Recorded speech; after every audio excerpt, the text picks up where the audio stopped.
jaga supaya mikrobanya juga tambah berkembang biak, kualitasnya juga tambah meningkat. Dan yang penting disimpan tidak di tempat panas, harus tempat teduh dan sejuk. Ada tujuannya supaya si mikroba itu tidak mati karena sinar matahari. Begitu Pak Nurholis.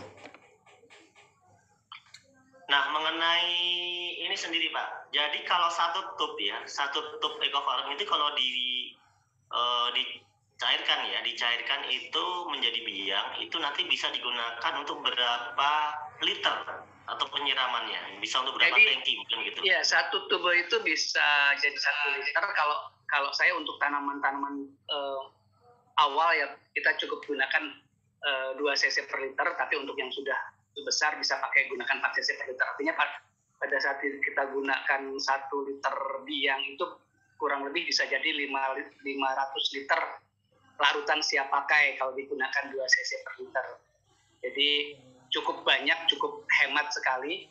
Dan kalau misalnya untuk yang lebih dewasa berarti kan kita gunakan 4 cc per liter. Itu sudah sangat efektif dan hasilnya juga sudah sangat memuaskan. Jadi misalnya seperti yang saya uji coba di tanaman buah-buahan yang lama tidak berbuah, bahkan ini tidak buat lubang ya, saya hanya siram di pangkal batang, itu reaksinya luar biasa, pembungaan tuh keluar dengan cepat sekali. Jadi kebetulan uji coba produk ini saya lakukan sendiri, jadi saya tahu hasilnya seperti apa gitu Pak. Efektifnya yang paling disarankan berapa tangki Pak? Tangki yang digunakan kalau Bapak pakai tangki yang ukuran berapa? Pakai tangki ukuran 16 yang besar itu. Jadi kalau secara umum sih Pak bisa sampai 20-25 tangki rata-rata. Tapi untuk tanaman yang sudah dewasa ya, kalau pakai tangki yang 16 yang Bapak pakai itu bisa berapa tangki? Yang biasa Bapak pakai, yang sudah Bapak praktekkan? Sampai 25 tangki. 25 tangki 16 liter ya? Iya. Nah ini teman-teman, jadi satu tub ya yang Pak Roni praktekkan ini bisa untuk 25 tangki yang 16 liter, berarti 400 ini ya? Iya, kurang lebih 400-an ya. Jadi satu tub bisa untuk 400 mili gitu ya. Nyebutnya berapa sih? 400 mili dan cc sama. 400 cc ya.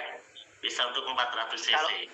Kalau 400 liter Pak. 400 liter, mohon maaf. 400 liter.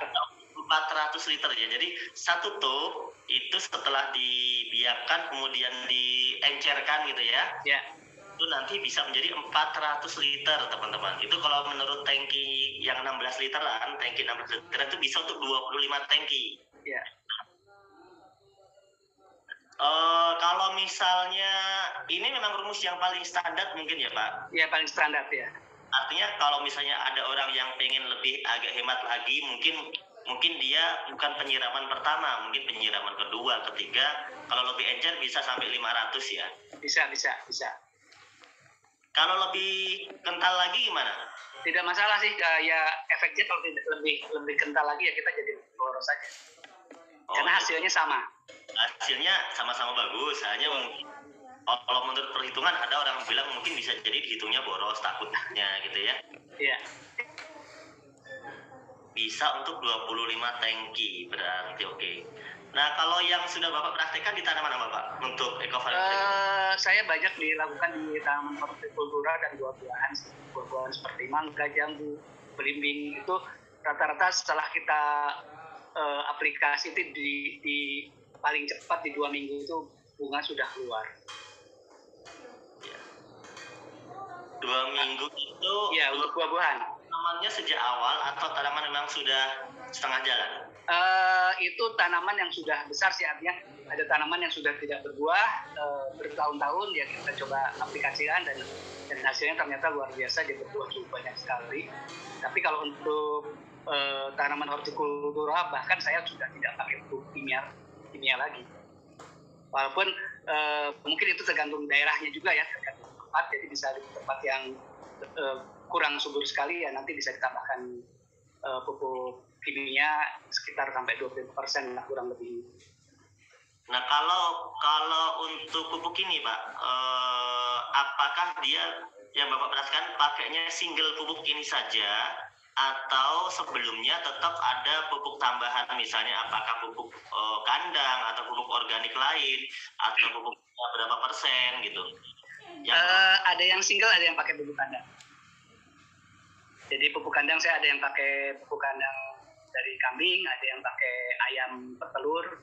Tapi secara hasil rata-rata memang yang hanya pupuk eco farming premium saja juga sudah bagus sekali gitu. Jadi artinya itu bisa kita abaikan, apalagi yang tanahnya sudah agak baik, relatif subur, tambah bagus. Tapi kalau untuk tanah-tanah yang memang marginal, saya sarankan sih pakai pupuk kandang, tujuannya untuk starternya si tanaman pada saat tumbuh. Ya, soalnya kan pupuk kandang ini juga tergolong susah ya Pak ya? Betul. Tergolong susah, kemudian mohon maaf ya, mungkin kalau untuk tempat-tempat tertentu di pupuk kandang itu kadang-kadang, mohon maaf ini, saya kan bukan petani, terlihat jorok nggak sih, misalnya kayak olah lahan awal terus kasih pupuk kandang semua gitu. Tapi itu nggak masalah sih sebetulnya kalau buat petani. Jadi sebetulnya ada solusi lain kalau tidak ada pupuk kandang kan di daerah, artinya banyak daun-daunan ya bahkan yang berupa gulma itu bisa kita composting dengan menggunakan eco farming premium ini. Nanti si kompos itu bisa digunakan sebagai pupuk dasar juga. Oke, teman-teman yang masih bertanya berapa dosisnya? Oke, sekarang kalau kita bicara dosis dari awal sampai akhir ya Pak, dari awal sampai akhir. Misalnya yang Bapak praktekkan apa jenis tanamannya Pak? Apalah realnya? Ada sayuran. Sayuran, oke. Ya. Buat sayuran berarti sejak pertama ya, dari awal. Dari awal. Luasan berapa? Itu Bapak pakai berapa? Dosisnya? Kalau di sayuran saya rata-rata saya pakai 2 cc per liter. 2 cc per liter? Iya, itu sudah sangat bagus hasilnya. Jadi 2 cc dari biang 1 liter ya? Dari biang 1 liter. 2 cc dari biang yang 1 liter untuk penyiraman sayuran? Iya, penyiraman dan penyemprotan.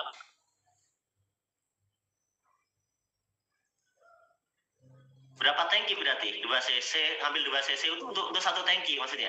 Untuk 1 tangki. Untuk 1 liternya diberikan 2 cc. Jadi nanti tergantung tangki bisa pakai 16 ya 3 kali. Itu 1 liter diberikan 2 cc. 2 cc. Iya. Nah, ini misalnya nih, di sini kan mungkin itu kategorinya apa ya sayurannya ya di sini. Itu bisa berapa kali Pak sampai panen itu untuk penyiraman sayuran itu? Kalau saya kebetulan tempoh hari saya uji coba di beberapa tanaman kacang panjang, buncis, ada sawi, ada kubis, ada cabai, ada terong. Jadi itu saya perlakukan hampir sama karena memang satu lokasi dalam 1 hektar, kita bagi beberapa tempat dengan khusus saya uji coba itu. Dan penyemprotan awal memang setelah disemprot ke lahan, saya semprot 1 minggu sekali selama 1 bulan pertama. Selanjutnya di bulan kedua ya rata-rata tanaman itu berusia hampir 3 bulan, itu per 2 minggu. Ya. Kalau mengenai rumus yang ada di tabel ini Bapak bisa lihat? Ya. Di tabel slide yang saya tampilkan. Betul, siap, bisa. Nah, ini kan di tabel ini kan ada penjelasan ya, kalau misalnya itu ada padi, kedelai, jagung. Nah, di sini dijelaskan bahwa pratanam itu mungkin olah tanah gitu ya. Iya, betul. Tanah ini kita lihat di sini menggunakan tertulisnya dia 6 ya. 6 tube. Ya, 6 tube. 6 tube ini berarti 6 tube untuk olah tanah ini dengan perkiraan 1 hektar mungkin ya. Untuk 1 hektar, betul. Ya, 1 hektar teman-teman, berarti untuk olah tanahnya kita ambil 6 tube. 6 tube ya. 6 tube kita intinya bagaimana caranya keseluruhan lah, disiramkan keseluruhan ya ke 1 hektar tersebut. Kemudian pada hari ke-14 Ya, berarti dua pekan ya. Ya, betul. Hari ke-14 baru kita ambil satu tup. Satu tup itu bisa untuk 1 hektar luas. Satu tup bisa untuk 1 hektar.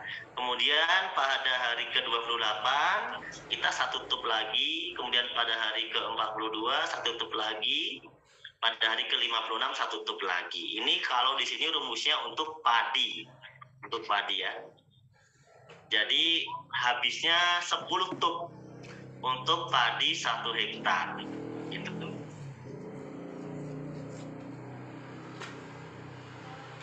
Ini ada tanya, kalau untuk 1.400 meter itu sehektar ya? Lebih? Enggak 1 hektar. Masih 1/10. Oh, berarti lebih kecil ini ya? Kecil, lebih kecil. Kalau 1.000 meter ya 1 tuba udah cukup.